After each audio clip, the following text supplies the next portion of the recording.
ಅಂಬೇಡ್ಕರರನ್ನೇ ಒಂದು ಚಳುವಳಿಯ ಮುಖವಾಣಿಯಾಗಿ ಬಳಸಿಕೊಳ್ಳುವ ಭರದಲ್ಲಿ ಅವರ ಭಾರತೀಯತೆಯ ಭಾಗವನ್ನೇ ನಾವು ತೆಗೆದುಹಾಕ್ಬಿಡ್ತಾ ಇದ್ದೀವಿ. ಅಂಬೇಡ್ಕರ್ ಇಲ್ಲಿ ಹೇಳ್ತಾರೆ, ಹಿಂದೂಗಳಿಗೆ ತಮ್ಮ ಮತ್ತು ಇಸ್ಲಾಮಿನ ಮನೋಧರ್ಮ ಒಂದೇ ಅಲ್ಲ ಅನ್ನೋದು ಗೊತ್ತಾಗಿದ್ರೂ ಅದನ್ನ ಅರ್ಥ ಮಾಡ್ಕೊಳ್ತಾ ಇಲ್ಲ, ಒಂದು ಭ್ರಮೆಯಲ್ಲಿದ್ದಾರೆ. ಅಂಬೇಡ್ಕರದ್ದು ತುಂಬಾ ನಿರ್ಭಿಡೆ, ಅವ್ರು ಯಾವ ದಾಕ್ಷಿಣ್ಯಕ್ಕೂ ಒಳಗಾಗದೆ, ನಾನು ಅವ್ರ ಮಹಾತ್ಮ ಅನ್ನೋದಿಲ್ಲ, ನಾನು ಅವರನ್ನ ಬೇರೆಯವ್ರ ಥರ ಭಕ್ತಿಯಿಂದ ನೋಡ್ತಾ ಇಲ್ಲ, ಒಬ್ಬ ವಿರೋಧಿಯಾಗೆ ನೋಡ್ತಾ ಇದ್ದೀನಿ ಅಂತ ಹೇಳ್ತಾರೆ ಅವರು. ಯಾಕೆಂದರೆ ಹಿಂದೂ ಮುಸ್ಲಿಮರ ಐಕ್ಯಕ್ಕೆ ಹಿಂದೂಗಳೇ ತಮ್ಮನ್ನು ತಾವು ಬಲಿ ಕೊಟ್ಕೋಬೇಕು, ಅದೆಲ್ಲ ಅಂಬೇಡ್ಕರಿಗೆ ಪ್ರಿಯವಾಗೋದಿಲ್ಲ. ಐರೋಪ್ಯ ರಾಷ್ಟ್ರಗಳಲ್ಲಿ ನಡೆದ ಈ ಪಾಪ್ಯುಲೇಷನ್ ಎಕ್ಸ್ಚೇಂಜು ಅವುಗಳನ್ನು ನೋಡಿಯೂ ಹಿಂದೂಗಳು ಪಾಠ ಕಲಿದೆ ಹೋದರೆ ಏನೂ ಮಾಡೋಕ್ಕಾಗೋದಿಲ್ಲ ಅಂತ ಹತಾಶೆಯಿಂದ, ಇದು 1940ರಲ್ಲಿ ಅಂಬೇಡ್ಕರ್ ಬರೆಯೋದು. ಅಂಬೇಡ್ಕರ್ ಅವರ ಎಕನಾಮಿಕ್ಸ್ ಪ್ರೊಫೆಸರ್ ಆಗಿದ್ದವರು ಜಾನ್ ಡ್ಯೂಯಿ, ಅವರೊಬ್ಬ ದಾರ್ಶನಿಕರು, ಫಿಲಾಸಫರು. ವೆಸ್ಟರ್ನ್ ಫಿಲಾಸಫಿಯಲ್ಲಿ ನಮ್ಮ ಭಾರತೀಯ ದರ್ಶನಗಳ ಥರವೇ ಸತ್ಯವನ್ನು ಅರಿತುಕೊಳ್ಳೋದಕ್ಕೆ ಅವರು ಹಲವು ಸ್ತರಗಳಲ್ಲಿ ಪ್ರಯತ್ನ ಪಟ್ಟರು. ಅದರಲ್ಲಿ ರಿಯಲಿಸಮ್ ಮತ್ತು ಪ್ರಾಗ್ಮ್ಯಾಟಿಸಮ್ ಅನ್ನೋದು ಬಹಳ ಮುಖ್ಯವಾಗಿ ಬರುತ್ತೆ. ರಿಯಲಿಸಮ್ ಅಂದರೆ ನಿಜವಾದ ಸತ್ಯ, ಸಾರ್ವಕಾಲಿಕವಾದ ಸತ್ಯ. ಅಂದ್ರೆ ಏನು? ಯಾವುದು ಹೇಗಿದೆಯೋ ಹಾಗೆ ಅದನ್ನು ಅರಿತುಕೊಳ್ಳೋಕೆ ಪ್ರಯತ್ನ ಪಡೋದು, ಹೇಗಿದೆ ಹಾಗೆ ಚಿತ್ರಿಸೋದು. ಅವರಲ್ಲಿ ಕಲೆ ಸಾಹಿತ್ಯಗಳು ಬೆಳೆದಿದ್ದು ಹಾಗೆ, ಪೇಂಟಿಂಗ್ ಬೆಳೆದಿದ್ದು ಹಾಗೆ. ಒಂದು ಮರ ಹೇಗಿದೆ ಅಬ್ಸ್ಟ್ರಾಕ್ಟ್ ಇರಲಿಲ್ಲ, ಒಂದು ಮರ ಹೇಗಿದೆ ಅದರ ಕಾಂಡ, ಅದರ ಎಲೆಗಳು, ಅದರ ಹಣ್ಣು, ಆ ಥರ. ಅದು ರಿಯಲಿಸಮ್ ಅಂದರೆ ತದ್ವತ್ ಸತ್ಯ ಇರೋ ಹಾಗೆ. ಪ್ರಾಗ್ಮ್ಯಾಟಿಸಮ್ ಅನ್ನೋದು ಅಮೆರಿಕದಲ್ಲಿ ಡೆವಲಪ್ ಆದ ಕಾನ್ಸೆಪ್ಟ್. ಸತ್ಯ ಯಾವಾಗಲೂ ಒಂದೇ ರೀತಿ ಇರೋದಿಲ್ಲ, ಅದಕ್ಕೆ ಕಾಲಕ್ಕೆ ತಕ್ಕ ಹಾಗೆ ಸತ್ಯದಲ್ಲಿ ಬದಲಾವಣೆ ಆಗುತ್ತೆ. ಯಾವುದು ಪ್ರಾಯೋಗಿಕವೋ ಅದು ಸತ್ಯ, ಯಾವುದು ನಮಗೆ ಅನ್ವಯವಾಗುತ್ತೋ, ಯಾವುದು ಕಾಲಕ್ಕೆ ಒಂದಷ್ಟು ಮಾರ್ಪಾಡುಗಳನ್ನು ಹೊಂದಿಯೂ ನಮಗೆ ಅನುಕೂಲವಾಗುತ್ತೋ ಅದು ಸತ್ಯ ಅನ್ನೋದು ಜಾನ್ ಡ್ಯೂಯಿ ಅವರ ರೀತಿ ವಿಶ್ಲೇಷಣೆ. ನಮಗೆ ಅಂಬೇಡ್ಕರರಲ್ಲಿ ಜಾನ್ ಡ್ಯೂಯಿಯ ಪ್ರಾಗ್ಮ್ಯಾಟಿಸಮ್ಮು ನನಗೆ ತುಂಬ ಸ್ಪಷ್ಟವಾಗಿ ಕಂಡದ್ದು ಥಾಟ್ಸ್ ಆನ್ ಪಾಕಿಸ್ತಾನ್ ಕೃತಿಯನ್ನು ಓದಿದಾಗ. ನಾನು ಅಂಬೇಡ್ಕರರನ್ನು ಪೂರ್ತಿಯಾಗಿ ಓದಿಲ್ಲ, ಆದರೆ ಆ ಥಾಟ್ಸ್ ಆನ್ ಪಾಕಿಸ್ತಾನ್ ಅದು ಕನ್ನಡಕ್ಕೆ ಅನುವಾದ ಆಗಿದೆಯೋ ಇಲ್ವೋ ನನಗೆ ಗೊತ್ತಿಲ್ಲ. ಸುಮಾರು 1 ವರ್ಷ, ಏನಿಲ್ಲ ಅಂದರೂ 1 ವರ್ಷ ಅದರ ಬಗ್ಗೆ ಸೆಮಿನಾರ್ ನಡೆಸಬಹುದು ಮತ್ತು ನಡೆಸಬೇಕು. ಯಾಕೆಂದರೆ ಯಾವ ವಿಷಯವನ್ನು ಹೇಳ್ತೀವಿ ಅನ್ನೋದು ಎಷ್ಟು ಮುಖ್ಯ ಆಗುತ್ತೋ ಆ ವಿಷಯದ ಮೂಲಕ್ಕೆ ಹೋಗಿ ಅದರ ಪರಿಣಾಮವನ್ನು ಅರ್ಥ ಮಾಡ್ಕೋತೀವಿ ಅನ್ನೋದು ಅಷ್ಟೇ ಮುಖ್ಯ ಆಗುತ್ತೆ. ಅದರಿಂದ ಅಂಬೇಡ್ಕರರು ಯಾವ ವಿಷಯವನ್ನೇ ತಗೊಂಡ್ರು ಅದನ್ನು ಆಮೂಲಾಗ್ರ ಅವರು ಸಂಶೋಧನೆ ಮಾಡಿ ವಿಶ್ಲೇಷಿಸಿ ಆಮೇಲೆ ತಮ್ಮ ಪರಿಣಾಮವನ್ನು ಹೇಳಿರೋದು ತುಂಬ ಮುಖ್ಯವಾದ ಸಂಗತಿ. ಈ ಕೃತಿಯಲ್ಲಿ ಸುಧಾಕರ್ ಅವರು ಸಂವಿಧಾನದ ವಿಷಯ, ಅಂಬೇಡ್ಕರರಿಗೆ ಸಂಬಂಧಿಸಿದ ಅವರ ಸಂಶೋಧನೆಗಳನ್ನು ಅಳವಡಿಸ್ಕೊಳ್ತೀನಿ ಅಂದಾಗ ನನಗಿದು ತುಂಬ ಕ್ಲಿಷ್ಟವಾಗಿರುತ್ತಲ್ಲ ಅಂತ ಅನ್ನಿಸ್ತು ಮೊದಲು. ಯಾಕೆಂದರೆ ಥಾಟ್ಸ್ ಆನ್ ಪಾಕಿಸ್ತಾನ್ ನಾನು ಆಗಲೇ ಹೇಳಿದ ಹಾಗೆ ತುಂಬ ಕ್ಲಿಷ್ಟವಾಗಿದೆ, ತುಂಬ ಮುಖ್ಯವಾದದ್ದು. ಇದನ್ನು ಹೇಗೆ ಇವರು ಅಡಕಗೊಳಿಸಿರ್ತಾರೆ ಅನ್ನೋದು ನನಗೊಂದು ಸಂದೇಹ ಅಥವಾ ಒಂದು ಕುತೂಹಲ ಇತ್ತು. ಆದರೆ ಇವರಿದನ್ನ ಬಹಳ ಬುದ್ಧಿವಂತಿಕೆಯಿಂದ ಪ್ರತಿ ಅಧ್ಯಾಯವನ್ನು 3-4 ಪುಟಗಳಿಗೆ ಮೀರದಂತೆ, ದುರದೃಷ್ಟವಶಾತ್ ಈಗ ಹೇಗಾಗಿದೆ ಅಂದರೆ ನಮಗೆ ಅಟೆನ್ಷನ್ ಸ್ಪ್ಯಾನ್ ತುಂಬ ಕಡಿಮೆ, ಎಲ್ಲ ರೆಡಿಮೇಡ್ ಇನ್ಫಾರ್ಮೇಷನ್ ಕೊಟ್ಬಿಡ್ಬೇಕು.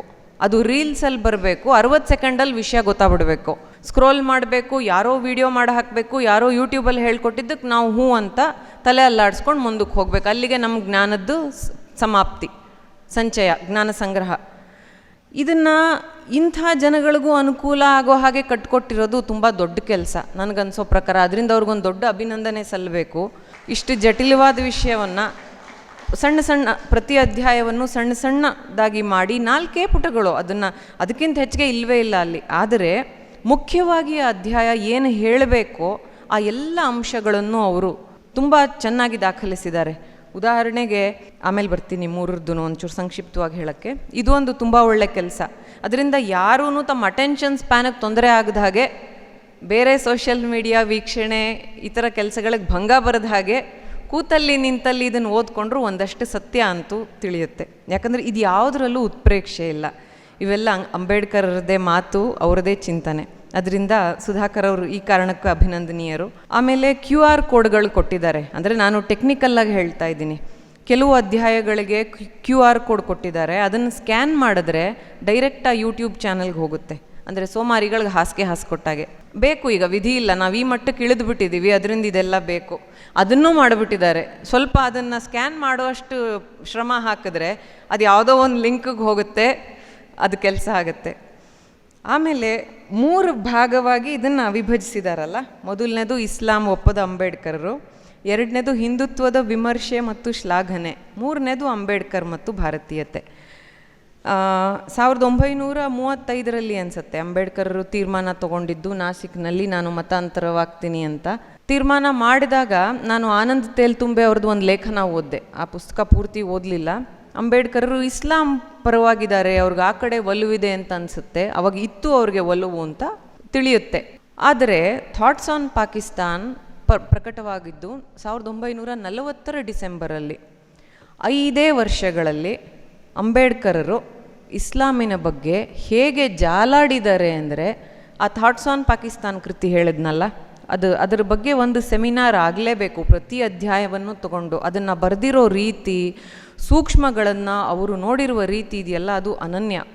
ಆ 5 ವರ್ಷಗಳಲ್ಲಿ ಅಂಬೇಡ್ಕರು ಹೇಗೆ ತಿಳ್ಕೊಂಡಿದ್ದಾರೆ ಅಂದರೆ, ಅದನ್ನು ಅವರು ಆ ಇಡೀ ಥಾಟ್ಸ್ ಆನ್ ಪಾಕಿಸ್ತಾನ್ ಕೃತಿಯನ್ನು 4 ಭಾಗವಾಗಿ ವಿಭಜಿಸ್ತಾರೆ. ಅಂದರೆ ಅದನ್ನು ಬರೆಯೋ ಅಗತ್ಯ ಯಾಕೆ ಬಿತ್ತು ಅಂದರೆ, ಅಷ್ಟೊತ್ತಿಗಾಗಲೇ ಮುಸ್ಲಿಂ ಲೀಗ್ನಲ್ಲಿ 2 ನೇಷನ್ ಥಿಯರಿಗೆ ಒಪ್ಪಿಗೆ ಸಿಕ್ಕಿತ್ತು. 1930 ಮೊದಲನೇ ಸಲ ಪ್ರತ್ಯೇಕ ದೇಶ ಬೇಕು ಅಂತ ಪ್ರಸ್ತಾವನೆ ಆಗಿದ್ದು. ಆಗಿನ್ನೂ ಅದಕ್ಕೆ ಒಪ್ಪಿಗೆ ಸಿಕ್ಕಿರೋದಿಲ್ಲ.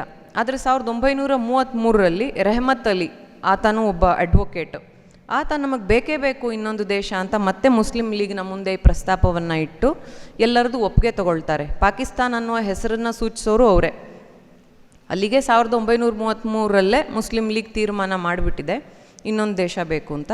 ಮುಂದೆ ಸಂವಿಧಾನ ರಚನೆಯ ಸಾಧ್ಯತೆ ಕಾಣುತ್ತಲ್ಲ, ಬ್ರಿಟಿಷರು ಒಂದು ಕಾಲು ಹೊರಗೆ ಒಂದು ಕಾಲು ಒಳಗೆ ಇರುತ್ತಲ್ಲ, ಆ ಸಂದರ್ಭದಲ್ಲಿ ಅಂಬೇಡ್ಕರರು ಆಲೋಚನೆ ಮಾಡಿ, ಈಗ ನಾಳೆ ದಿವಸ ಸಂವಿಧಾನ ಬರಿಬೇಕು ಅಂದರೆ ಹೇಗೆ ಬರಿಬೇಕು, ಈ ದೇಶದ ವಿಭಜನೆ ಆಗಬೇಕೇ ಬೇಡವೇ, ಮುಸ್ಲಿಂ ಲೀಗ್ ಇನ್ನೊಂದು ದೇಶ ಕೇಳ್ತಿದೆ, ಕೊಡೋದು ಸರಿಯೋ ತಪ್ಪೋ, ಕೊಟ್ಟರೆ ಇದರ ಪರಿಣಾಮ ಏನಾಗುತ್ತೆ, ಪ್ರಾಗ್ಮ್ಯಾಟಿಸಮ್, ಇದರ ಪ್ರಾಯೋಗಿಕತೆ ಏನಾಗುತ್ತೆ. ನಾವು ಥಿಯರಿ ಮಾತಾಡೋದು ಬೇರೆ, ತುಂಬ ಉನ್ಮಾದದಿಂದ ಉತ್ಪ್ರೇಕ್ಷಿಸಿ ಎಲ್ಲರನ್ನೂ ಉದ್ರೇಕಗೊಳಿಸೋ ಹಾಗೆ ಮಾತಾಡೋದು ಬೇರೆ. ವಾಸ್ತವದಲ್ಲಿ ಏನಾಗುತ್ತೆ, ಏನು ಅಗತ್ಯ, ಇದು ಇನ್ನೊಂದು ದೇಶದ ಅಗತ್ಯ ಇದೆಯೇ ಅಂತ ಆಲೋಚನೆ ಮಾಡಿ ಬರೆದಿರೋದು ಥಾಟ್ಸ್ ಆನ್ ಪಾಕಿಸ್ತಾನ್. ಅದು ಮತ್ತೆ ಮರುಮುದ್ರಣ ಆದಾಗ ಅದನ್ನು Pakistan or partition of India ಅಂತಲೂ ಅದಕ್ಕೆ ಇನ್ನೊಂದು ಹೆಸರಲ್ಲಿ ಕರೆದ್ರು. ಹಾಗೆ ಬರೆಯುವ ಹೊತ್ತಿಗೆ ಅಂಬೇಡ್ಕರರ ಕಮಿಟ್ಮೆಂಟ್, ಅವರ ಬದ್ಧತೆ ಎಷ್ಟಿತ್ತು ಅಂದರೆ, ಇಸ್ಲಾಮನ್ನು ಸವಿವರವಾಗಿ ಅವರಷ್ಟೊತ್ತಿಗೆ ಅಧ್ಯಯನ ಮಾಡಿಬಿಟ್ಟಿದ್ರು. ಎಲ್ಲಿಂದ ಅಂದರೆ, ನಮಗೆ ಭಾರತದ ಮೇಲೆ ದಾಳಿ ಶುರು ಮಾಡಿದ್ರಲ್ಲ, ನಮಗೆ ಸಾಧಾರಣವಾಗಿ ಎಲ್ಲ ಮುಸ್ಲಿಮರು ಬಂದ್ಬಿಟ್ರು ಆ ಕಡೆಯಿಂದ ಅಂತ ಅನಿಸುತ್ತೆ. ಅದರಲ್ಲಿ ಅಫ್ಘನ್ನರು ಯಾರು, ಟಾರ್ಟರರು ಯಾರು, ಮಂಗೋಲರು ಯಾರು, ಯಾವ್ಯಾವ ಅವರಲ್ಲಿ ಎಷ್ಟು ಜಾತಿ ಇದೆ, ಅಶ್ರಫು, ಅಜ್ರಫು, ಅರ್ಸಲ್ಲು, ಮೂರು ವಿಧದ ಅವರಲ್ಲೂ ಜಾತಿ ಇದೆ, ಅವರಲ್ಲಿರುವ ಸೋಷಿಯಲ್ ಸ್ಟ್ಯಾಗ್ನೇಷನ್, ಇದೆಲ್ಲವನ್ನು ವಿವರವಾಗಿ ಅಂಬೇಡ್ಕರರು ಬರೀತಾರೆ. ಅದರಿಂದ ಇದನ್ನು 4 ವಿಭಾಗ ಮಾಡ್ಕೋತಾರೆ. ಮೊದಲನೇದು ಮುಸ್ಲಿಂ ಕೇಸ್ ಫಾರ್ ಪಾಕಿಸ್ತಾನ್, ಮುಸ್ಲಿಮರು ಯಾಕೆ ಪಾಕಿಸ್ತಾನ ಬೇಕು ಅಂತ ಕೇಳ್ತಾ ಇದ್ದಾರೆ, ಅದನ್ನು ದೀರ್ಘವಾಗಿ ವಿಮರ್ಶೆ ಮಾಡ್ತಾರೆ. 2ನೇದರಲ್ಲಿ ಹಿಂದೂ ಕೇಸ್ ಅಗೇನ್ಸ್ಟ್ ಪಾಕಿಸ್ತಾನ್, ಹಿಂದೂಗಳಿಗೆ ಪಾಕಿಸ್ತಾನ ಬೇಡ ಅನ್ನೋದೊಂದು ದೊಡ್ಡ ವರ್ಗ ಇರುತ್ತೆ. ನಾವೆಲ್ಲ ಒಂದೇ DNA ಅಥವಾ ಒಂದೇ ಸಂಸ್ಕೃತಿಯವರು, ಇನ್ನೊಂದು ದೇಶದ ಅಗತ್ಯ ಇಲ್ವಲ್ಲ ಅನ್ನೋದು ಅದನ್ನು ಬರೀತಾರೆ. 3ನೇದು what if not Pakistan, lessons from abroad. Ambedkar ಇನ್ನೊಂದು ಏನಂತ ಹೇಳ್ಬೋದು ವೈಶಿಷ್ಟ್ಯ, ಅದನ್ನು ಸುಧಾಕರ್ ಅವರು 4ನೇ ಅಧ್ಯಾಯವಾಗಿ ಸೇರಿಸ್ಕೋಬೋದು ಈ ಕೃತಿಯಲ್ಲೋ ಅಥವಾ ಮುಂದೆ ಯಾವಾಗಲೋ. ಅಂಬೇಡ್ಕರರ ವಿಶ್ವದೃಷ್ಟಿ, ಒಂದು ಸಮಸ್ಯೆ ನಮ್ಮ ದೇಶದಲ್ಲಾಗಿದೆ ಅಂದರೆ ಅಂಥ ಸಮಸ್ಯೆ ಅಕ್ಕಪಕ್ಕದ ಬೇರೆ ಯಾವುದಾದ್ರೂ ದೇಶಗಳಲ್ಲಾಗಿದೆಯೇ, ಅವ್ರು ಏನು ಪರಿಹಾರ ಕಂಡುಕೊಂಡ್ರು. ಲೆಸನ್ಸ್ ಫ್ರಮ್ ಅಬ್ರಾಡ್ ಅನ್ನೋ ಒಂದು ಸಬ್ಸೆಕ್ಷನಲ್ಲಿ ಇದೇ ಥರ ಟರ್ಕಿ ಮತ್ತು ಗ್ರೀಸ್ನಲ್ಲಿ ಅದು ವಿಭಜನೆ ಆದಾಗ ಪಾಪ್ಯುಲೇಷನ್ ಎಕ್ಸ್ಚೇಂಜ್ ಆಗುತ್ತೆ ಜನಸಂಖ್ಯೆನ. ಯಾಕಂದರೆ ಸಾಂಸ್ಕೃತಿಕವಾಗಿ ಭಿನ್ನವಾಗಿರುವ ಎರಡು ಜನಸಮೂಹ ಒಂದಾಗೋದು ಸಾಧ್ಯವೇ ಇಲ್ಲ. ಇದು ನಮಗೆ ಒಪ್ಕೊಳ್ಳೋಕೆ ಕಷ್ಟ ಆಗಬಹುದು, ಆದರೆ ಒಪ್ಕೋಬೇಕಾಗತ್ತೆ. ಇದನ್ನು ತುಂಬ ಸ್ಪಷ್ಟವಾಗಿ ಅಂಬೇಡ್ಕರ್ ಆ ಉದಾಹರಣೆಗಳು ಕೊಡ್ತಾರೆ. ಬಲ್ಗೇರಿಯಾ, ಟರ್ಕಿ, ಗ್ರೀಸ್, ಇದರದ್ದೆಲ್ಲ ಉದಾಹರಣೆ ಕೊಟ್ಟು ವಿವರಿಸ್ತಾರೆ. ಆಮೇಲೆ ಕೊನೆಯಲ್ಲಿ ಪಾಕಿಸ್ತಾನ್ ಆ್ಯಂಡ್ ದ ಮ್ಯಾಲಿಸ್, ಏನೇನು ತೊಂದರೆ ಆಗುತ್ತೆ ಅದರಿಂದ ಅಂತ ಬರೀತಾರೆ. ಈ ಪುಸ್ತಕ ಬರೆಯೋದಕ್ಕೆ ಮುಂಚೆ ಒಂದು ನಾನು ಕೋಟ್ ಓದ್ತೀನಿ. ಆಗಸ್ಟಿನ್ ಬಿರೆಲ್ ಅಂತ ಒಬ್ಬರು ಇದು ರಾಜಕಾರಣಿ, ಬ್ರಿಟನ್ನಿನ ಒಂದು ಪಾರ್ಟಿನವರು, ಅಂಬೇಡ್ಕರ್ ಏನಂತ ಬರೀತಾರೆ ನೋಡಿ. Augustine Birrell has given a warning to all writers when he said every author, be he grave or gay, should try to make his book as ingratiating as possible. ಯಾವೊಬ್ಬ ಲೇಖಕನು ತನ್ನ ಪುಸ್ತಕವನ್ನು ಎಲ್ಲರ ಕೃಪೆಯು ಬೀಳುವ ಹಾಗೆ ಬರಿಬೇಕು, ಅಂದರೆ ಎಲ್ಲರಿಗೂ ಹಿತ ಆಗೋ ಹಾಗೆ ಬರಿಬೇಕು, ಎಲ್ಲರಿಗೂ ಒಪ್ಪಿಗೆ ಆಗೋ ಹಾಗೆ ಬರಿಬೇಕು. ಅಂದರೆ ಏನು? ಕಾಂಪ್ರಮೈಸ್ ಆಗಬೇಕು. Reading is not a duty and has consequently no business to be made disagreeable. ಅಂದರೆ ಓದು ಯಾರಿಗೂ ಅಹಿತ ಆಗೋ ಹಾಗಿರಬಾರ್ದು, ನಾನು ಒಪ್ಪಲ್ಲ ಅನ್ನೋ ಹಾಗಿರಬಾರ್ದು, ಎಲ್ಲರಿಗೂ ಒಪ್ಪಿಗೆ ಆಗಬೇಕು. Because nobody is under any obligation to read any other man's book. ಸರಿ, ಅಂಬೇಡ್ಕರ್ ಹೇಳ್ತಾರೆ, I take note of the warning. ನನಗೆ ಈ ಎಚ್ಚರಿಕೆ ಅರ್ಥವಾಗುತ್ತೆ, but I am not worried about it. ಈ ಪುಸ್ತಕ ಹೇಗೆ ಬರೀಬೇಕು ಅನ್ನೋದ್ರ ಬಗ್ಗೆ ನನಗೇನು ಆಲೋಚನೆ ಅಥವಾ ಯೋಚನೆ ಇಲ್ಲ. That may well apply to other books but not to a book on Pakistan. Every Indian must read a book on Pakistan, if not this, then some other, if he wants to help his country to steer a clear path. ಪಾಕಿಸ್ತಾನದ ಬಗ್ಗೆ ಬರೆಯೋ ಪುಸ್ತಕಕ್ಕೆ ನಾನು ಯಾವ ದಾಕ್ಷಿಣ್ಯಕ್ಕೂ ಬೀಳಬೇಕಾಗಿಲ್ಲ. ಎಲ್ಲ ಭಾರತೀಯರೂ ಪಾಕಿಸ್ತಾನದ ಬಗೆಗಿನ ಪುಸ್ತಕವನ್ನು ಓದಲೇಬೇಕು, ಅಥವಾ ಇದು ಅಥವಾ ಬೇರೆ ಯಾವುದಾದ್ರು ಆಗಬಹುದು. ಅದರಿಂದ ನಿಮ್ಮಲ್ಲಿ ಈ ಧುರಂಧರ್ ಚಲನಚಿತ್ರ ನೋಡಿರೋರು ಇರ್ಬೋದು, ಭಾಗ 1, ಭಾಗ 2. ಕಾಶ್ಮೀರಿ ಇವನು ಹಿಂದೂ ಆದಿತ್ಯಧರ್, ಅದರಿಂದ ಆದಿತ್ಯಧರ್ ಮಾಡಿದ್ರಿಂದ ಆ ಪೀಕ್ ಡೀಟೇಲಿಂಗ್ ಅಂತ ತುಂಬ ಮೀಮ್ಗಳು ಬರುತ್ತೆ. ಪ್ರತಿಯೊಂದು ಸತ್ಯ ಘಟನೆನೇ, ಆ ಇಡೀ ಚಲನಚಿತ್ರದಲ್ಲಿರೋ ಎಲ್ಲ ಘಟನೆಗಳು ಸತ್ಯವೇ. ಅದರ ಹಿಂದಿನ ಕೈವಾಡಗಳೇನು ಅನ್ನೋದನ್ನೆಲ್ಲ ಅವರು ಬಹಳ ಸೂಕ್ತವಾಗಿ ತೋರಿಸಿದ್ದಾರೆ. ಪಾಕಿಸ್ತಾನ ಕೊಟ್ಟ ಕಿರುಕುಳವನ್ನು ನೇರವಾಗಿ ಫಸ್ಟ್ ಹ್ಯಾಂಡ್ ಅನುಭವಿಸಿ ಇನ್ನೂ ತಮ್ಮ ಮನೆಗಳಿಗೆ ಹೋಗೋಕ್ಕಾಗದೇ ಇರೋರು ಕಾಶ್ಮೀರಿ ಪಂಡಿತರು ಅಥವಾ ಕಾಶ್ಮೀರಿ ಹಿಂದೂಗಳು ಮಾತ್ರ. ಅದು ಒಂದು ತುಂಬ ಮುಖ್ಯವಾದ ಟೆಸ್ಟ್ ಕೇಸು. ನಮಗೆ ಸ್ವಲ್ಪ ಉಪೇಕ್ಷೆ, ನಾವು ಇಷ್ಟು ದೂರ ಇದ್ದೀವಲ್ಲ, ನಮ್ಗೆ ಯಾವ ಬಿಸಿನೂ ತಟ್ಟಿಲ್ಲ, ನಮ್ಗೆ ಅರ್ಥ ಆಗಲ್ಲ. ಅದರಿಂದ ಅಂಬೇಡ್ಕರರು ಈ ಥಾಟ್ಸ್ ಆನ್ ಪಾಕಿಸ್ತಾನಲ್ಲಿ ತುಂಬ ಚೆನ್ನಾಗಿ ಹೇಳ್ತಾರೆ. ಆಮೇಲೆ ಕೊನೆಯಲ್ಲಿ ಅವರೊಂದು ಹೇಳ್ತಾರೆ, thought is rare all over the world. ಇದು ಎಪಿಲಾಗ್ನಲ್ಲಿ, ಸಾರಾಂಶದಲ್ಲಿ. And free thought is rarer still. The victories won in the battles over freedom of thought have not produced free thinking. ನಮ್ಮಲ್ಲಿ ಇನ್ನೂ ವಿಚಾರ ಮುಕ್ತತೆ ಇಲ್ಲ. ನಮಗೆ ಎಜುಕೇಷನ್ ಆಗಿದೆ, ನಾವೆಲ್ಲನೂ ಸಾಕ್ಷರರು, ಏನೋ ಡಿಗ್ರಿಗಳನ್ನು ಸಂಪಾದಿಸ್ಕೊಂಡಿದ್ದೀವಿ, ಸ್ವತಂತ್ರವಾಗಿ ನಮಗೆ ವಿಚಾರ ಮಾಡೋ ಶಕ್ತಿ ಇಲ್ಲ. ಬೇರೆ ಇನ್ನೊಂದು ಕೋಟ್ ಮಾಡ್ತಾರೆ ಅವರು, ಅಂದರೆ ಅವರೇ ಹೇಳ್ತಾರೆ, my experience is that 80% of a class do not want to think for themselves are are incapable of doing so. The man who can does so from the beginning. ಅಂದರೆ ಇಲ್ಲೊಬ್ಬರು ಬೇರೆಯವ್ರನ್ನ, ಸರ್ ಹರ್ಬರ್ಟ್ ಗ್ರಿರ್ಸನ್ ಅನ್ನೋರನ್ನ quote ಮಾಡಿ ಹೇಳ್ತಾರೆ, ನಮ್ಮ ಜನಕ್ಕೆ ಸ್ವಂತವಾಗಿ ವಿಚಾರ ಮಾಡುವ ಅಭ್ಯಾಸವೇ ಇಲ್ಲ. 80% ಜನ ಬೇರೆಯವ್ರ ವಿಚಾರಗಳಿಗೆ ಹೂ ಅಂತಾರೆ, ಅದರಲ್ಲಿ ಕಳೆದು ಹೋಗ್ತಾರೆಯೇ ಹೊರತು ತಾವು ವಿಚಾರ ಮಾಡೋದಿಲ್ಲ ಅಂತ. ಅಂಬೇಡ್ಕರ್ ಇಲ್ಲಿ ಹೇಳ್ತಾರೆ, this is particularly true of the people of India. A great number of Indians being illiterate and uninformed are incapable of thought. ಆಗ ನಮ್ಮಲ್ಲಿ ನಿರಕ್ಷರತೆ ಇತ್ತು, ಆಗ ನಾವು ಈಗಿನಷ್ಟು ಸಾಕ್ಷರರಾಗಿರಲಿಲ್ಲ, ಆಗ ನಮಗೆ ಆಲೋಚನೆ ಮಾಡೋ ಶಕ್ತಿ ಇರಲಿಲ್ಲ ಅಂತ ಬರೀತಾರೆ. The Hindus will not realize, although it is now a matter of experience, that the Hindus and Muslims are neither one in temperament, nor in spiritual experience, nor in the desire for political union. ಇಲ್ಲಿಯವರೆಗಿನ ಅನುಭವ, 1940ರವರೆಗಿನ ಅನುಭವಗಳ ಹೊರತಾಗಿಯೂ ಹಿಂದೂಗಳಿಗೆ ತಾವು ಮತ್ತು ತಮ್ಮ ಮತ್ತು ಇಸ್ಲಾಮಿನ ಮನೋಧರ್ಮ ಒಂದೇ ಅಲ್ಲ ಅನ್ನೋದು ಗೊತ್ತಾಗಿಲ್ಲ. ಗೊತ್ತಾಗಿದ್ರೂ ಅದನ್ನು ಅರ್ಥ ಮಾಡ್ಕೊಳ್ತಾ ಇಲ್ಲ, ಒಂದು ಭ್ರಮೆಯಲ್ಲಿದ್ದಾರೆ. ಸುಧಾಕರ್ ಅವರು QR ಕೋಡ್ ಕೊಟ್ಟಿರೋದ್ರಲ್ಲಿ ಇನ್ನೊಂದು QR ಕೋಡ್ ಸೇರಿಸ್ಬೋದು. 1955ರಲ್ಲಿ ಅಂಬೇಡ್ಕರರು BBC-ಗೊಂದು ಇಂಟರ್ವ್ಯೂ ಕೊಟ್ಟಿದ್ದಾರಲ್ಲ, ಅದರಲ್ಲಿ ಗಾಂಧಿಯವರ ಬಗ್ಗೆ ಬಹಳ ಸ್ಪಷ್ಟವಾಗಿ ಮಾತಾಡ್ತಾರೆ. ಗಾಂಧಿ ಒಂದು ಎಪಿಸೋಡ್ ನಮ್ಮ ಫ್ರೀಡಮ್ ಮೂಮೆಂಟಲ್ಲಿ. He was not an epoch maker. ಅವರು ಹೊಸ ಯುಗದ ಸೃಷ್ಟಿಕರ್ತರಲ್ಲ, ಅವರೊಂದು ಅಧ್ಯಾಯ ಮಾತ್ರ. ಅದಕ್ಕೆಲ್ಲ ಕಾರಣಗಳನ್ನು ಈ ಥಾಟ್ಸ್ ಆನ್ ಪಾಕಿಸ್ತಾನಲ್ಲಿ ಕೊಡ್ತಾರೆ. ಆಮೇಲೆ ನಾನು ಅವ್ರನ್ನ ಮಹಾತ್ಮ ಅನ್ನೋದಿಲ್ಲ ಅಂತಾರೆ. ಅಂಬೇಡ್ಕರದ್ದು ತುಂಬ ನಿರ್ಭಿಡೆ, ಅವ್ರು ಯಾವ ದಾಕ್ಷಿಣ್ಯಕ್ಕೂ ಒಳಗಾಗದೆ ನಾನು ಅವ್ರ ಮಹಾತ್ಮ ಅನ್ನೋದಿಲ್ಲ, ನಾನು ಅವರನ್ನು ಬೇರೆಯವ್ರ ಥರ ಭಕ್ತಿಯಿಂದ ನೋಡ್ತಾ ಇಲ್ಲ, ಒಬ್ಬ ವಿರೋಧಿಯಾಗೇ ನೋಡ್ತಾ ಇದ್ದೀನಿ ಅಂತ ಹೇಳ್ತಾರೆ ಅವರು.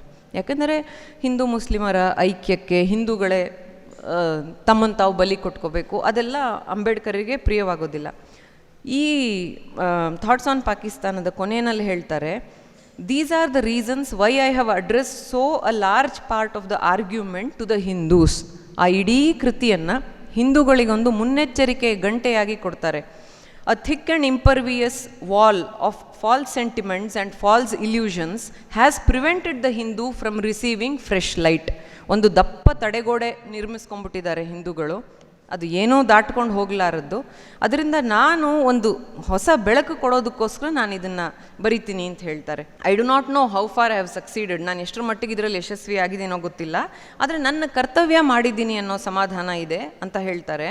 If Hindus don't do theirs, they'll be plagued by the very consequences for which they are laughing at Europe. ಅಂದರೆ ಐರೋಪ್ಯ ರಾಷ್ಟ್ರಗಳಲ್ಲಿ ನಡೆದ ಈ ಪಾಪ್ಯುಲೇಷನ್ ಎಕ್ಸ್ಚೇಂಜು ಅವುಗಳನ್ನು ನೋಡಿಯೂ ಹಿಂದೂಗಳು ಪಾಠ ಕಲಿದೆ ಹೋದರೆ ಏನೂ ಮಾಡೋಕ್ಕಾಗೋದಿಲ್ಲ ಅಂತ ಹತಾಶೆಯಿಂದ, ಇದು 1940ರಲ್ಲಿ ಅಂಬೇಡ್ಕರ್ ಬರೆಯೋದು.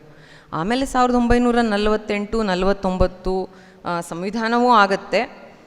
ಆದರೆ ಈಗ ಅವರು ಇಷ್ಟೆಲ್ಲ ಬರೆದಿರೋದನ್ನು ನೋಡಿದ ಮೇಲೆ, ಅಂದರೆ ಇದು 1940 ಅಂದರೆ ಈಗ 100 ವರ್ಷ ಆಗೋಕ್ಕೆ ಇನ್ನೆಷ್ಟು, ಇದು 87 ವರ್ಷ. ಅಷ್ಟಾದರೂ ನಾವು ಎಲ್ಲಿದ್ವೋ ಅಲ್ಲೇ ಇದ್ದೀವಿ ಅನಿಸುತ್ತೆ. ನಾವು ಈಗ ಹೆಚ್ಚು ಸಾಕ್ಷರರಾಗಿದ್ದೀವಿ, ಆದರೆ ನಮಗೆ ಪ್ರಜ್ಞೆ ಇದೆ ಅಥವಾ ನಮಗೆ ಎಷ್ಟು ಅವೇರ್ನೆಸ್ ಇದೆ. ಸುಧಾಕರ್ ಅವರು ಮಾತಾಡ್ತಾ ಹೇಳಿದ್ರು, ಅಂಬೇಡ್ಕರರನ್ನೇ ಒಂದು ಚಳುವಳಿಯ ಮುಖವಾಣಿಯಾಗಿ ಬಳಸ್ಕೊಳ್ಳುವ ಭರದಲ್ಲಿ ಅವರ ಭಾರತೀಯತೆಯ ಭಾಗವನ್ನೇ ನಾವು ತೆಗೆದುಹಾಕ್ಬಿಡ್ತಾ ಇದ್ದೀವಿ. ಅವರು ಇದರಲ್ಲಿ ತುಂಬ ಚೆನ್ನಾಗಿ 3ನೇ ಭಾಗದಲ್ಲಿ ಕೇಂದ್ರಕ್ಕೆ ಹೆಚ್ಚಿನ ಶಕ್ತಿ ಕೊಟ್ಟಿದ್ದು, ಕೇಂದ್ರವನ್ನು ಬಲಿಷ್ಠವಾಗಿಸಬೇಕು ಅಂತ ಅಂಬೇಡ್ಕರರು ಯತ್ನ ಪಟ್ಟಿದ್ದು, ನಾನು ಯಾವತ್ತಿಗೂ ಭಾರತೀಯ ಅಂದಿದ್ದು. ಅವರು ಮತಾಂತರವಾದಾಗ್ಲೂ ಬೌದ್ಧವನ್ನೇ ಸ್ವೀಕರಿಸಿದ್ರು. ನಾವು ಮನಸ್ಸಿನಲ್ಲಿ ಮಾತಾಡ್ಕೋತಾ ಇದ್ವಿ, ಈಗ ನಾನು ಹೇಳ್ತೀನಿ, ಅವರು ಅಪ್ಪಿತಪ್ಪಿ ಇಸ್ಲಾಮನ್ನು ತಗೊಂಡ್ಬಿಟ್ಟಿದ್ರೆ ಅಥವಾ ಕ್ರೈಸ್ತರಾಗ್ಬಿಟ್ಟಿದ್ರೆ ಏನಾಗ್ತಾ ಇತ್ತು ಭಾರತದ ಪರಿಸ್ಥಿತಿ. ಯಾಕಂದರೆ ಅವರು ಬಹಳ ದೊಡ್ಡ ಶಕ್ತಿ ಅವರು ಅನುಭವಿಸಿದ್ದು, ಅವೆಲ್ಲ ಅವರ ಜೀವನದ ಅನುಭವದಿಂದ ಅವ್ರು ಹಾಗೆ ರೂಪುಗೊಂಡ್ರು. ಆದರೆ ಒಂದು ನಾವು ಏನನ್ನು ಗಮನಿಸ್ಕೋಬೇಕಾಗತ್ತೆ ಅಂದರೆ, ಯಾವುದೇ ವ್ಯವಸ್ಥೆಯು ಆರಂಭದಲ್ಲಿ, ಅದು ಭಾರತೀಯ ಸಂದರ್ಭದಲ್ಲಿ ಒಳ್ಳೆಯದನ್ನೇ ಮಾಡೋದಕ್ಕೆ ಅಂತಲೇ ಅದು ಹುಟ್ಕೊಂಡಿರುತ್ತೆ. ಉದಾಹರಣೆಗೆ ನಮ್ಮ ವರ್ಣಾಶ್ರಮ ವ್ಯವಸ್ಥೆಯಲ್ಲಿ ವರ್ಣ ಅನ್ನೋದು ಬಣ್ಣವಾಗಿರಲಿಲ್ಲ. ವರ್ಣ ಅನ್ನೋದು ಅವರು ನಮ್ಮ ಜನ ಆಯ್ದುಕೊಳ್ಳುತ್ತಿದ್ದ ಉಪಜೀವಿಕೆ ಅಥವಾ ಕೆಲಸ. ಆ ಕೆಲಸದ ಆಧಾರದ ಮೇಲೆ ಜನರ ವಿಂಗಡಣೆ ಆರಂಭವಾಗಿದ್ದು, ಆಮೇಲೆ ಅದು ಜಾತಿಯ ರೂಪ ಪಡೀತು. ಉದಾಹರಣೆಗೆ ಅಕ್ಕಸಾಲಿಗರು ಅವ್ರ ಮಕ್ಕಳಿಗೆ ಮಾತ್ರ ಚಿನ್ನದ ಮಾಡೋದು ಹೇಳ್ಕೊಡೋದು, ಕಮ್ಮಾರರು ಅವ್ರ ಮಕ್ಕಳದ್ದು ಮಾತ್ರ, ಹಾಗೆ ಅದು ಒಂಥರ ಕೊನೆಗೆ ಬಹಳ ಕೆಟ್ಟ ರೂಪವನ್ನು ಪಡೀತು. ಈ ಅಸ್ಪೃಶ್ಯತೆ ಬರುವಾಗ ಮೂಢನಂಬಿಕೆ, ಕಂದಾಚಾರ ಇವೆಲ್ಲ ಬಹಳ ಪಿಡುಗಾಗಿ ಬಂದುಬಿಡ್ತು. ಎಲ್ಲ ಇಂಥ ಒಂದು ಉದಾತ್ತ ಚಿಂತನೆಗಳು ಇದಕ್ಕೆ ಬಲಿಯಾಗೇ ಆಗುತ್ತೆ. ಬೌದ್ಧದಲ್ಲೂ ಹಾಗೇ ಆಯಿತು. ನಾನು ಮಾಗಧ ಬರೆದಿರೋದರಿಂದ ಸುಮಾರು ಶ್ರೀಲಂಕಾ, ನೇಪಾಳ ಅದಕ್ಕೆಲ್ಲ ನಾನು ವ್ಯಾಪಕವಾಗಿ ಸಂಚರಿಸಿದೆ. ಯಾಕಂದರೆ ಈಗ ಬೌದ್ಧ ತನ್ನ ಮೂಲ ರೂಪದಲ್ಲಿ ಉಳಿದಿಲ್ಲ. ಬುದ್ಧ ಹೇಳಿದ್ದರ ಸಾರಾಂಶ ಎರಡೇ. ಅವನೇನು ಹೇಳ್ದ ಅಂದರೆ, ಯಾಗ ಮಾಡೋದಕ್ಕೆ ಹೋಗಬೇಡಿ, ಹೊರಗಿನ ಯಾಗಕ್ಕಿಂತ ನಮ್ಮ ಅಂತರ್ಯಾಗ ಮುಖ್ಯ. ಹೊರಗಿನ ಪ್ರಕ್ರಿಯೆಗಿಂತ, ಏನೋ ಬಲಿ ಕೊಡ್ತೀರಿ, ಏನೋ ತುಪ್ಪ ಸುರಿತೀರಿ, ಅದು ಮಾಡೋಕ್ಕಿಂತ ನಿಮ್ಮ ಮನಸ್ಸನ್ನು ಶುದ್ಧಿ ಮಾಡ್ಕೊಳ್ಳಿ, ಬಾಹ್ಯ ಯಾಗಕ್ಕಿಂತ ಅಂತರ್ಯಾಗ ಮಾಡಿ ಅಂತ ಹೇಳಿದ್ದು ಬುದ್ಧ. ತನ್ನ ಪೂಜೆ, ತನ್ನ ಪ್ರತಿಮೆ ಪೂಜೆ, ಯಾವ ಆಚಾರಗಳು ಇರಕೂಡ್ದು ಅಂತ ಅವನು ಶುರು ಮಾಡಿದ್ದು ಈಗ ಕೊನೆಗೆ ಎಲ್ಲಿಗೆ ಬಂದು ನಿಂತುಬಿಡ್ತು ಅಂದರೆ ಥೇರವಾದ ಅಂತ ಹೇಳ್ತಾರೆ. ಆರಂಭದ್ದು ಮಹಾಯಾನ ಆಗಿ ಅಲ್ಲಿಂದ ತಾಂತ್ರಿಕತೆವರೆಗೂ ಹೊರಟೋಯ್ತು. ಯಾವುದನ್ನು ಬುದ್ಧ ಬೇಡ ಅಂದಿದ್ನೋ ಈಗ ಎಲ್ಲ ಕಡೆನೂ ನಡೀತಾ ಇರೋದೇ ಅದು. ಎಲ್ಲ ಬುದ್ಧಿಸ್ಟ್ ಕಂಟ್ರೀಸಲ್ಲೂ ಬುದ್ಧನ ದೊಡ್ಡ ದೊಡ್ಡ ಪ್ರತಿಮೆಗಳು. ಅದಕ್ಕಿಂತ ಹೆಚ್ಚಾಗಿ ಸಿಂಹಳದಲ್ಲಿ ಅಥವಾ ಶ್ರೀಲಂಕಾದಲ್ಲಿ ನೀವು ಹೋದರೆ ವಿಹಾರಗಳಿವೆ. ಸಿಯಾಮು, ಅಮರಪುರ, ರಾಮಾನ್ಯ ಅಂತ 3 ನಿಕಾಯಗಳು. ಯಾಕೆ 3 ನಿಕಾಯ ಅಂದರೆ 3 ಜಾತಿ ಬೇಸ್ಡ್. ಯಾವುದನ್ನು ಬುದ್ಧ ಎಲ್ಲ ವ್ಯವಸ್ಥೆಯಲ್ಲೂ ಅಷ್ಟೇ. ಅದನ್ನು ಆರಂಭ ಮಾಡುವ ಮಹನೀಯರು ಒಂದು ದೊಡ್ಡ ಉದ್ದೇಶ ಇಟ್ಕೊಂಡು ಆರಂಭಿಸಿರ್ತಾರೆ. ಕೊನೆಗೆ ಅದು ನಮ್ಮಂಥವ್ರ ಕೈಗೆ ಸಿಕ್ಕಿ ಆ ವಿಚಾರಶೀಲತೆ ಇಲ್ಲದೆ ಇರೋರಿಗೆ ಮೂಲದಲ್ಲಿ ಯಾಕೆ ಬಂತು ಅನ್ನೋದು ಅರ್ಥ ಆಗದೆ ಇರೋರ ಕೈಗೆ ಸಿಕ್ಕಿ over a period of time ತಲೆಮಾರುಗಳು ಕಳೆಯೋ ಹೊತ್ತಿಗೆ ಅದು ನಿಶ್ಶೇಷವಾಗೋಗಿರುತ್ತೆ ಅಥವಾ ಅಧ್ವಾನವಾಗೋಗಿರುತ್ತೆ. ಸಿಂಹಳದಲ್ಲಿ ಹೇಗಿದೆ ಪರಿಸ್ಥಿತಿ ಅಂದರೆ, ಒಂದು ನಿಕಾಯದಲ್ಲಿ ನಾನು ಭಿಕ್ಕು ದೀಕ್ಷೆ ತಗೊಂಡು ಸುಮಾರು 10-15 ವರ್ಷ ಕಳೆದಿರ್ತೀನಿ ಭಿಕ್ಕು ಆಗಿ ಅಂತ ಇಟ್ಕೊಳ್ಳಿ, ನಾನು ಅಮರಪುರದಲ್ಲಿ ಇರ್ತೀನಿ. ಮತ್ತು ನಾನು ಸಿಯಾಮ್ ನಿಕಾಯ ಅಂದರೆ ನಮ್ಮಲ್ಲಿ ಮಠಗಳಿಗೆ ಹೋಲಿಸ್ಬಹುದು, ಅಂದರೆ ತುಂಬ ಅಟ್ ಹೈ ಲೆವೆಲ್. ನಾನು ಸಿಯಾಮ್ ನಿಕಾಯಕ್ಕೆ ಹೋಗಬೇಕು ಅಂದರೆ ಮತ್ತೆ ನಂಗೆ ಉಪಸಂಪದ ಆಗಬೇಕು, ಮತ್ತೆ ನಂಗೆ ಹೊಸದಾಗಿ ದೀಕ್ಷೆ ತೊಗೊಂಡು ಇಲ್ಲಿವರೆಗೂ ಗಳಿಸ್ಕೊಂಡಿದ್ದು ಹೋಯ್ತು ರೀಸೆಟ್. ಅಂದರೆ ಅವರು ಯಾವ ಹಿಂಜರಿಕೆನೂ ಇಲ್ಲದೆ ಹೇಳ್ತಾರೆ ಜಾತಿ. ಬುದ್ಧ ಜಾತಿ ಹೇಳೇ ಇಲ್ವಲ್ಲ. ಬುದ್ಧ ಸೋಷಿಯಲ್ ರಿಫಾರ್ಮರ್ ಆಗಿರಲಿಲ್ಲ. Buddha was a spiritual man. ಅವನು ಅಧ್ಯಾತ್ಮದ ವ್ಯಕ್ತಿ. ನಿಮ್ಮ ಅಂತಃಶುದ್ಧಿ ಮಾಡ್ಕೊಳ್ಳಿ, ತಪಸ್ಸಿನ ಮೂಲಕ ಅಂತಃಶುದ್ಧಿ ಮಾಡ್ಕೊಳ್ಳಿ ಅಂದ. ತ್ರಿಪಿಟಕದಲ್ಲಿ ಎಲ್ಲೂ ಅವನು ವರ್ಣ, ಆಶ್ರಮ, ಜಾತಿ ಇದ್ರ ತಂಟೆಗೆ ಹೋಗಲಿಲ್ಲ. ನೀವು ಏನೇ ಆಗಿ ಕೊನೆಗೆ ನೀವು ಬ್ರಹ್ಮಜ್ಞಾನ ಅಂದರೆ ನಿಮಗೆ ನಿಮ್ಮೊಳಗಿರುವ ಬ್ರಹ್ಮನನ್ನು, ನಿಮ್ಮೊಳಗಿರುವ ದೈವತ್ವವನ್ನು ಸಾಕ್ಷಾತ್ಕಾರ ಮಾಡ್ಕೊಳ್ಳೋಕೆ ಹೋಗದೆ ಇದ್ರೆ ನೀವು ಏನಾಗಿ ಹುಟ್ಟಿ ಏನು ಪ್ರಯೋಜನ ಅನ್ನೋ ಹಾಗೆ. ಅದರಿಂದ ಎಲ್ಲನೂ ಅಧ್ವಾನ ಆಗೇ ಬಿಡುತ್ತೆ. ಈಗ ನಾವಿರುವ ಪರಿಸ್ಥಿತಿಯಲ್ಲಿ ಒಂದು ನಮ್ಗೆ ಇಲ್ಲಿ ತನಕ ಏನು ಅನಿಸೋದು ಅಂದರೆ, ಈ ಮುಸ್ಲಿಂ ಬ್ರದರ್ಹುಡ್ಡು ಅದನ್ನೆಲ್ಲ ನೋಡಿದ್ವಲ್ಲ ನಾವು, ಬಹಳ ಒಗ್ಗಟ್ಟೇನೋ ಅಲ್ಲಿ ಅಂತ ಅನಿಸೋದು. ಈಗ ಇರಾನಿನ ಯುದ್ಧವನ್ನು ನೋಡಿದ್ರೆ ಎಲ್ಲೂ ಒಗ್ಗಟ್ಟಿಲ್ಲ ಅನ್ನೋದು ಅರ್ಥ ಆಗುತ್ತೆ. ಒಂದು ಸರಳ ಸತ್ಯ ನಾವು ಇಷ್ಟು ವರ್ಷಗಳಾದ್ರೂ ಅಂಬೇಡ್ಕರ್ ಅಂಥವರು ಬರೆದ್ರೂ ಅರ್ಥವಾಗದೇ ಇದ್ದಿದ್ದು, ಈ ಅಬ್ರಹಮಿಕ್ ಮತಗಳೆಲ್ಲ ಇಂಪೀರಿಯಲಿಸಮ್, ವಸಾಹತುಶಾಹಿ ಅಷ್ಟೇ. ಕೊನೆಗೆ ನಾಸ್ತಿಕರ ದೃಷ್ಟಿಯಲ್ಲಿ ಹೇಳಬೇಕಾದ್ರೆ ದೇವ್ರನ್ನ ನಾವೇ ಸೃಷ್ಟಿಸ್ಕೊಂಡಿದ್ದು ನಮ್ಮ ಅನುಕೂಲಕ್ಕೋಸ್ಕರ, ನಮ್ಮವ್ರನ್ನೆಲ್ಲ ಭಯದಲ್ಲಿಡೋಕ್ಕೋಸ್ಕರ ಅಲ್ವೇ. ಅದರಿಂದ ಅವರು ವಸಾಹತುಶಾಹಿ ಹೇಗೆ ವರ್ಕ್ ಆಗುತ್ತೆ ಅಂದರೆ, ಯಾವುದೇ ದೇಶದಲ್ಲಿರುವ ಮುಸ್ಲಿಮನಾದರೂ ವರ್ಷಕ್ಕೊಂದೋ ಎರಡೋ ಸಲ ಹಜ್ನ ನೆಪದಲ್ಲಿ ಆ ದೇಶಕ್ಕೆ ಹೋಗಿ ಅಲ್ಲಿ ತಲೆ ಬಾಗಿ ಬರಬೇಕು. ಒಂದಿಷ್ಟು ರೆವಿನ್ಯೂನೂ ಹೋಗುತ್ತೆ, ಶ್ರದ್ಧೆಯಲ್ಲೂ ಒಂದಿಷ್ಟು ಭಾಗ ಅಳ್ಕ ಆಗಬಹುದಲ್ಲ. ಅದರಿಂದ ಇಲ್ಲಿರುವ ಕ್ರೈಸ್ತರೆಲ್ಲ ರೋಮ್ಗೆ ಹೋಗಲೇಬೇಕು, ವ್ಯಾಟಿಕನ್ಗೆ. ನಾವು ದಕ್ಷಿಣದವ್ರು ರಾಮೇಶ್ವರಕ್ಕೆ ಹೋಗಿ ಬಂದರೂ ಆಗುತ್ತೆ, ಉತ್ತರದವ್ರು ಕಾಶಿಗೆ ಹೋದರೂ ಆಗುತ್ತೆ, ಪಶ್ಚಿಮದವ್ರು ದ್ವಾರಕಕ್ಕೆ ಹೋದರೂ ಆಗುತ್ತೆ, ಪೂರ್ವದವ್ರು ಪುರಿಗೆ ಹೋದ್ರು. ನಾವು ಇಲ್ಲಿಲ್ಲೇ ರೌಂಡ್ ಹೊಡಿತೀವಿ, ನಮ್ದು ಇಷ್ಟೇ ಕ್ಷೇತ್ರ, ನಮಗೇನು ಅನಿಸಲ್ಲ. ಇಲ್ಲಿಂದ ವೀಸಾ ತೊಗೊಂಡು ರೋಮ್ಗೆ ಹೋಗೋದು, ಸೌದಿಗೆ ಹೋಗೋದು ಏನದು? ಅದು ಇಂಪೀರಿಯಲಿಸಮ್. ಈಗ ನಡೀತಾ ಇರೋ ಯುದ್ಧ ಏನು? ವಸಾಹತುಶಾಹಿನೇ. ನಾವು ಎಷ್ಟು ಮೂಢರು ಅನ್ನೋಕ್ಕೆ ಈ ಸಂವಿಧಾನವನ್ನು ರಚಿಸಿದ್ದು, ಕರಡು ರಚಿಸಿದ್ದು ಬೆನೆಗಲ್ ನರಸಿಂಗರಾಯರು.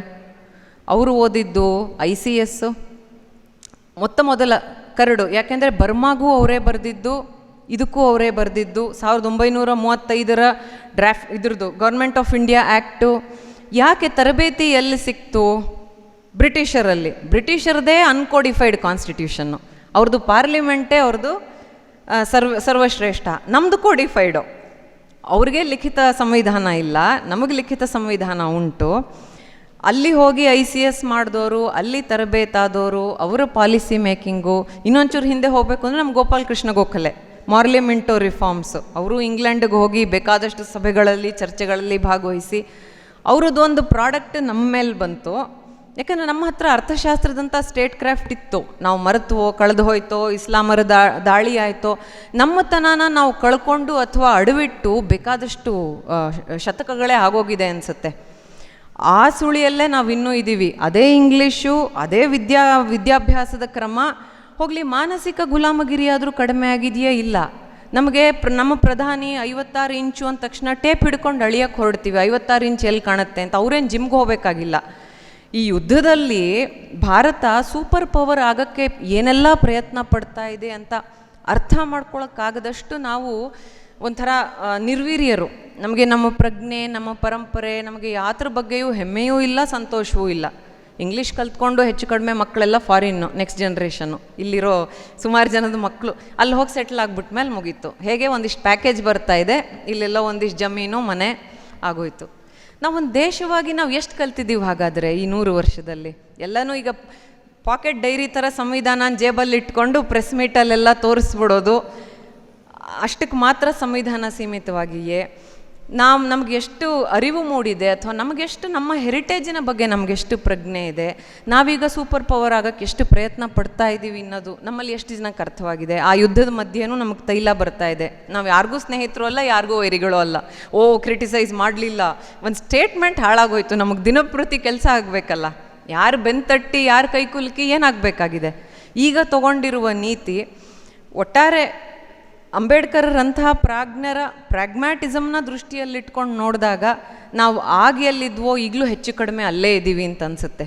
ಅದರಿಂದ ಈ ಕೃತಿ ಸುಧಾಕರ್ ಅವ್ರದ್ದು ಇದು ಒಂದು ಮೊದಲ ಹೆಜ್ಜೆ ಮಾತ್ರ ಆಗಲಿ ಅಂತ ನಾನು ಆಶಿಸ್ತೀನಿ. ಯಾಕೆಂದರೆ ಅಂಬೇಡ್ಕರರ ಆಲೋಚನೆ ತುಂಬ ಗಹನವಾಗಿದೆ, ಅವರು ಫಿಲಾಸಫರ್ ಕೂಡ. ಅದರಿಂದ ಅವರ ಉಳಿದ ಬರಹಗಳೂ ಅನುವಾದವಾಗದೆ, ನನಗೆ ಪ್ರಾದೇಶಿಕ ಭಾಷೆಗಳಲ್ಲಿ ಅನುವಾದದ ಬಗ್ಗೆನೂ ಒಂದು ಅಬ್ಜೆಕ್ಷನ್ನು. ಇಂಗ್ಲೀಷ್ನಲ್ಲಿ ಬುದ್ಧಂದೇ ಒಂದು ಉದಾಹರಣೆ ಕೊಡ್ತೀನಿ. ಅವನು ಭಿಕ್ಕು ಸಂಘ ಆರಂಭಿಸ್ತಾನೆ. ಭಿಕ್ಕು ಸಂಘ ಆರಂಭಿಸಿದಾಗ ಅವನಿಗೆ ನನ್ನ ಧರ್ಮ ತುಂಬ ವರ್ಷ ಉಳಿಯುತ್ತೆ ಅನ್ನೋ ನಂಬಿಕೆ ಇರುತ್ತೆ. ಭಿಕ್ಕುಣಿಯರ ಸಂಘ ಆರಂಭಿಸ್ಬೇಕಾಗಿ ಬರುತ್ತೆ ಅವನ ಮಲತಾಯಿಯ ಆಗ್ರಹದಿಂದ. ಭಿಕ್ಕುಣಿ ಸಂಘ ಆರಂಭಿಸಿದಾಗ ಹೇಳ್ತಾನೆ, 1000 ವರ್ಷ ಇರುತ್ತೆ ಅಂದ್ಕೊಂಡಿದ್ದೆ ನನ್ನ ಧರ್ಮ, ಆನಂದ ಈಗ 500 ವರ್ಷಕ್ಕೆ ಹೊರಟೋಗುತ್ತೆ ಅಂತಾನೆ. ಅನುವಾದ ಮಾಡುವಾಗ ಏನು ಮಾಡ್ತಾರೆ, ಆ ಭಿಕ್ಕುಣಿ ಸಂಘ ತೆಗೆದುಬಿಡ್ತಾರೆ. 1000 ವರ್ಷ ಇರುತ್ತೆ ಅಂದ್ಕೊಂಡಿದ್ದೆ ಆನಂದ, ಈಗ 500 ವರ್ಷ ಇರುತ್ತೆ. ಯಾಕಿರುತ್ತೆ? ಯಾಕಂದರೆ ಹೆಂಗಸ್ರಿಗೆ ಭಿಕ್ಕುಣಿ ಸಂಘ ಅಲ್ಲಿ ತರ್ತಾ ಇದ್ದೀನಿ. It's a practical problem. ವಿಹಾರಗಳಲ್ಲಿ ನೀವು ಅದನ್ನೆಲ್ಲ ಸಿಂಹಳದಲ್ಲಿ ಹೋಗಿ ನೋಡಿದ್ರೆ ಗೊತ್ತಾಗುತ್ತೆ. ಏನನ್ನೇ ಆಗಲಿ ಅನುವಾದ ಮಾಡೋಕ್ಕೆ ಪ್ರಾದೇಶಿಕ ಭಾಷೆಗೆ ಮಾಡೋಕ್ಕೆ ಶುರು ಮಾಡಿದಾಗ ಅದನ್ನು ಈಗಿನ ಚಳುವಳಿಗೆ ಅನುಕೂಲವಾಗಿ ಮಾಡೋದು, ಈಗಿನ ಸಂದರ್ಭಕ್ಕೆ ಅನುಕೂಲವಾಗಿ ಅದನ್ನು ತಿರ್ಚೋದು, ಅವೆಲ್ಲ ಬಹಳ ಜಾಸ್ತಿ. ಅದರಿಂದ ಅಂಬೇಡ್ಕರರ ಎಲ್ಲ ಬರಹಗಳನ್ನು ಈ ಥರದ್ದು ಯಾವ ದಾಕ್ಷಿಣ್ಯಗಳಿಗೂ ಒಳಗಾಗದೆ ಅದನ್ನು ಅನುವಾದ ಮಾಡಿ, ಸುಧಾಕರ್ ಅವರು ಬಹಳ ನೇರ ಮನಸ್ಸಿನವರು, ನೇರ ಮಾತಿನವರು. ಆದ್ದರಿಂದ ಇದು ಮೊದಲನೇ ಹೆಜ್ಜೆಯಾಗಿ ಅವರ ಥಾಟ್ಸ್ ಆನ್ ಪಾಕಿಸ್ತಾನ ಅಂಬೇಡ್ಕರ್ ಅವ್ರದ್ದು ಅಥವಾ ಅವರ ಸಮಗ್ರವನ್ನೇ ಇವರು ವಿಶೇಷವಾಗಿ ಮಾಡೋಕ್ಕೆ ಹೊರಟ್ರೆ ನಮಗೆ ಅಂಬೇಡ್ಕರ್ ಇನ್ನಷ್ಟು ಚೆನ್ನಾಗಿ ಪರಿಚಯ ಆಗ್ತಾರೆ ಅಂತ ನಾನು ಭಾವಿಸ್ತೀನಿ. ಒಳ್ಳೆಯದಾಗಲಿ. ತುಂಬ ಒಳ್ಳೆಯ ಕೃತಿ. ಎಲ್ಲರಿಗೂ ನಮಸ್ಕಾರ, ಧನ್ಯವಾದ.